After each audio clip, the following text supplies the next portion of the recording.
Here's some tips for going on a first date to help you make sure that you're taking your relationship where you want it to go. Number 1. Take her somewhere that you go often.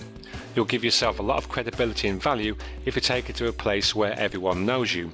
Stop and chat with the staff there, learn their names and make sure they know yours. It only says good things about you. If you don't have a place like this yet, make one. Number 2. Take her to an interesting restaurant. It's a lot more fun to go eat sushi or some type of authentic ethnic food than just going to a more common restaurant. You don't want it to be so interesting that there's always something crazy going on and you can't talk to her, but just make sure it's a little different. Number 3. Relax. The more you relax and show that you're comfortable, the more your date will relax too. If you feel like you're getting nervous or tense, just take a deep breath, relax your shoulder muscles and smile. Just focus on having a good time. Number 4. Get rid of your expectations. So many guys that I meet wrap expectations around everything they do. They think buying dinner equals she's going to be my girlfriend or wife. If you just spend the time that you're together having a good time, acting like you would around someone you already know well, and show that you couldn't care less if anything happens between the two of you, you'll have a much better chance of progressing things than if you act like she's the first girl you've seen in 20 years, acting really nervous and so dumb that she runs away. Number 5. Don't talk about normal boring topics or guy topics if you want to be like every other boring guy out there.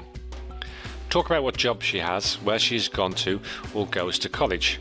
Only talk about guy topics like sports, lifting weights or something like that if she is already very interested in them. Also, don't cling to a topic like it's the only thing you can talk about. If a conversation dies, let it go. Number 6. Have a story or two that you can tell if you run out of things to say. When the conversation stops, just say, "Anyway," and go into a story. The story doesn't have to be something too amazing, just a little bit different. Tell a story about a date that you went on and where your date did something embarrassing or funny. Women love to talk about relationships, and I've found that they are the easiest to come up with. If you're having problems, just grab a girly magazine and read it for 15 minutes or so. You should find more than enough things to talk about in that. Number 7. Know a little bit about a lot of things. Now you can ask me almost anything and I'll probably know enough about it to talk for at least 5 minutes. The more you know about, the easier it will be to hold conversations on just about any topic.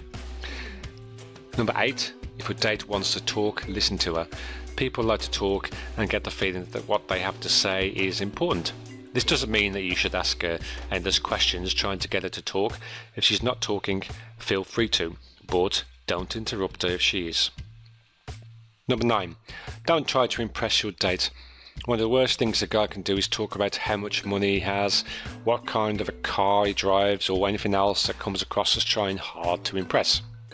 If you do have a cool house or car, let her find out when she sees it, and if she isn't impressed by it, don't be surprised. You're much better off by just being a relaxed, fun, cool guy than you are trying to impress her. And finally, number 10, have a plan.